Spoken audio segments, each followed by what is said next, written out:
Hey guys, your girl Alicia, aka Geek XX Chic, and we're back with another Flash reaction. It is now time for episode 13, which is called Grodd Friended Me. Not sure why we're bringing him back, but why not? He is a massive part of the Flash universe, and it's not like we have enough going on right now with Iris being trapped in an alternate dimension, and this black hole situation is still unresolved. We're not sure how far we're supposed to be going with that. But also, I think the biggest thing right now is that Iris is missing, and so far no one knows. If you haven't been able to tell already, I'm a little bit sick, guys, so I apologize if I'm a little bit hard to understand sometimes, or if, you know, there's unwanted mucusy sounds. I'm doing my best to keep it under control, but, you know, it might be a little gross, so my apologies. I'm going to try to edit out anything that might be offensive. So I'm looking forward to seeing where this particular episode is going to take us. I am more than ready for Cisco to return. I don't think he's going to be back yet this episode, but I miss him, just as a side note. But without further ado, let's get into this episode, and we will chat about it after. Okay? Lebo. Okay, no worries, I'll do this solo. Are you sure you don't want some help? I mean, I am ready, willing, and caffeinated, sir. I let him miss him. Thanks, Chester, but I'm good. Also, I feel like just opening up a wormhole in the middle of nowhere is not going to be helpful in this itch, so thanks. Apparently, there's somebody else you don't remember. The gauntlets? Only amplify. Yeah. I was about to say that's probably not his main power. But that's cool. If I scan for the same wavelengths, I think we can. Voila. Kinda like him. He can stay. Alright, I'm on it. I'll take Broadway. I wouldn't do that, sir. Why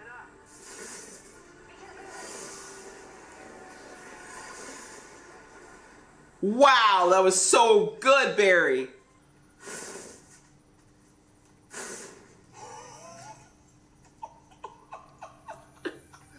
I like Chester. Yeah, I already knew that. What? I mean, everyone already knows Bear. Directive artificial intelligence here? Yeah, it is. I'm just trying to upgrade it. Really? Mm-hmm. You know, if you just flip the positronic solenoid right. Hey, no, please. Don't mess with that. It's sensitive stuff, and you're not on the team, Chester. Yeah, totally. Wow. Also across the whole superhero tech support off my list of career possibilities. Oh, don't be mean to Chester. Excusez-moi. I'm Jitters bound. Oh, Barry, why are you so cranky? Yeah, this morning when I got the mental alert, I was trying to find my parents' graves. That's where he There's no was going. cemetery there anymore. Just maybe take it easy on Chester. Yeah. He seems a little overeager. It's because he idolizes the Flash. You're his hero. And he's kind of super smart. You need a super smart person while Cisco's like off grid. I've read your research. You were brilliant. You were the best in your field. Standing right here, Iris. Why do you always act like you've known me forever? Right? It's weird. Yeah. I Truth? don't know what you're talking about. Hmm. Well, that's not true, is it? Ah, another Wells.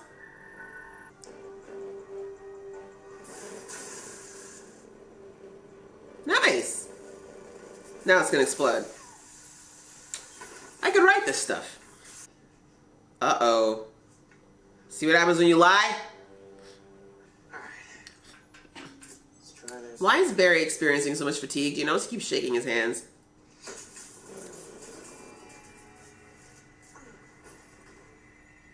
Oh my god, did Barry just have an aneurysm? What happened?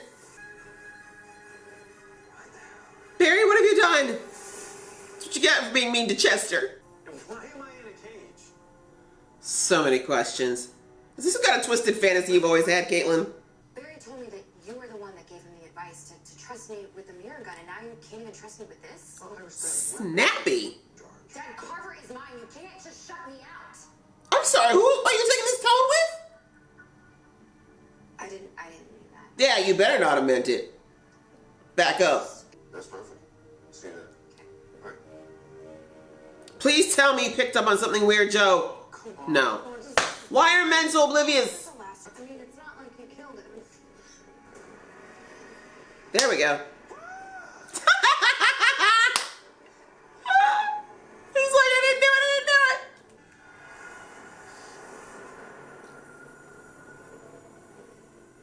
I'm sure Iris will love you anyway. Grodd,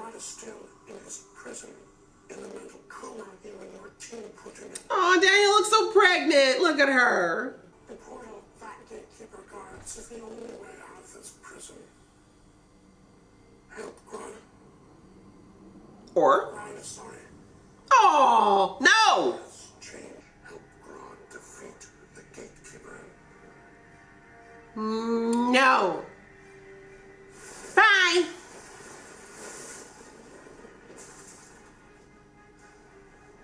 Barry's a little upset right now. His wife is missing and things have changed. If we can sync up with those neurotransmitters, I think we can communicate with Barry. Like sliding into his mind DMs. That sounded dirtier than I think it was meant to be. Well, as my life coach Ralph would say, you can't let that stop you. Ralph and life coach don't sound like they belong in the same sentence. Maybe it's just me. Is your life coach? What? Do you have any say this? No, those don't work on speedsters. No, I'm in funny. Right? He's like, forget this. This is a lot for me to take in, yo. I'm liking Chester. Can we keep him? He can be a permanent addition. Dang, he's like my favorite supervillain ever. He's like super strong and super smart. Not the time. And Barry's. I am so sorry. You weren't trying to help, Boo. It's okay. This is all my fault. Don't run away. We need your help, Smarty Pants. Come back. Why is everyone so sensitive? How's you running away gonna help us get Barry out of Grodd's mind? Because Just cast me already. it was an old school brother. And he said that in the real world, people like us, we don't get a second chance. That's the realest thing I've heard on The Flash. I am offering you a second chance. Because you deserve it. And also Barry's dying. We all do. He could just... Love you. Please tell me there's cameras in here. I better go lay down. You know, what are you hiding? Yeah. Why don't I believe you? Because you lying. Trust me. Why you always lying?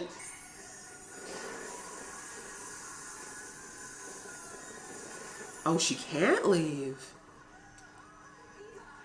Grodd wants to live. Yeah, well, they want ice water in hell. To get out of here, we just have to try something new. Like working together. Try it forward.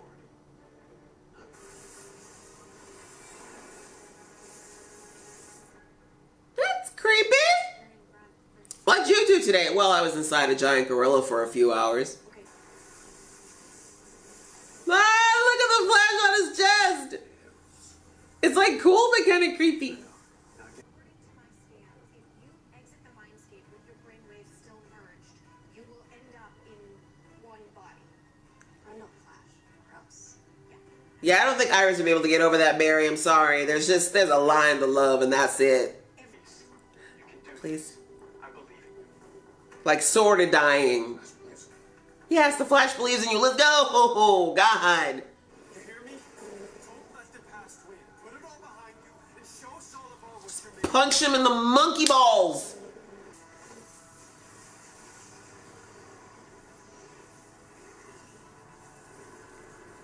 Super monkey punch. Boom. Donkey Kong, yo.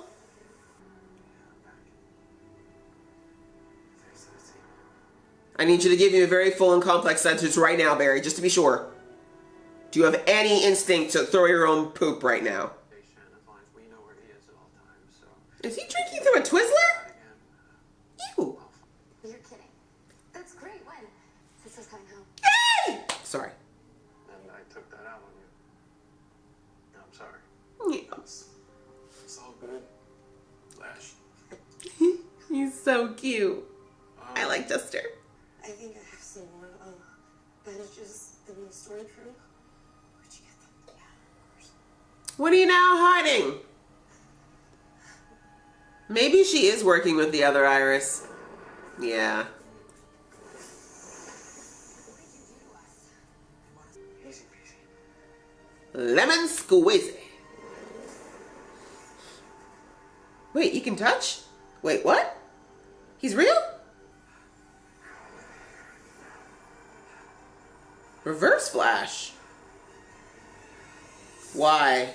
Interesting turn of events. Okay, guys, well, that was the latest episode of The Flash, which was called Grodd Friended Me. And yes, very literal. We got a throwback to our man Grodd, who has been sleeping at Argus for a while since his last takedown. And I'm not sure what this was really in aid of. I guess it was more just to get Grodd back out there, but I'm not sure why we would do this mid-season. Again, I've said many times, I don't read the comics, so I don't know what the overall storyline for Grodd is, outside of the fact that he is indeed a recurring, what do you call it, arch enemy of the Flash. So I don't know if this is just so he can be out so he can continue to be that, but just considering how much is going on in the show right now, I guess is my point, is we don't really need to, I feel like we don't need to bring him out. I don't know why we did this right now, but I guess the Flash kind of always has this issue where they tend to have way more episodes than they do stories sometimes, and filler episodes end up happening, and I feel like this one was a bit of a filler episode. We did get a few things in some of the bigger plots taken care of. For example, you know, knowing now that the Mirror Mistress is indeed working with the Mirror Iris. And I thought that, I'm like, how did she not know? How does she seem so oblivious to the other version of Iris that went out?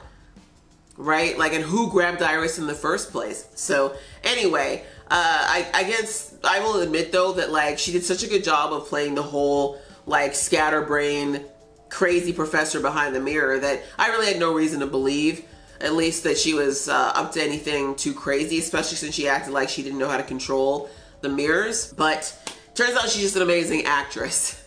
But I'm kind of wondering, again, I'm not 100% sure if she is a quote-unquote a foe at this point. When the hands reached out to grab Iris back in, back a few episodes ago, they were covered in the mirrored material. So that whole burning herself thing, I think, was obviously for theatrics. She can't protect herself with liquefied mirror. We've seen that. I guess the question is, what is she really up to?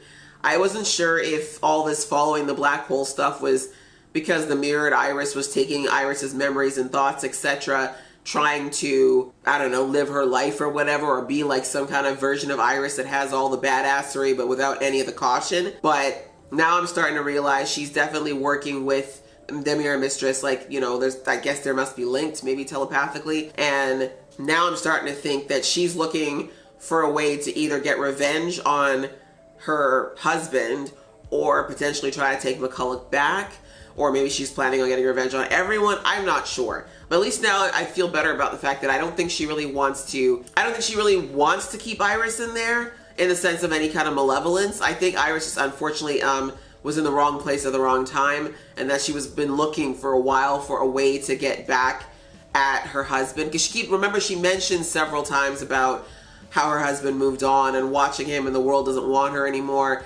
So I think that stuff is real. I think she's feeling very much like the world kind of said screw you after she disappeared, and maybe she's just, like I said, out for some massive vengeance plot, and she's going to use Iris to be the one to execute it, or Iris's body, I should say. So it looks like, my guess is that the way this works is that the Mirror Mistress is actually Iris, or in Iris's body. Like, that's actually Eva, who is using her reflective abilities to literally reflect all things Iris.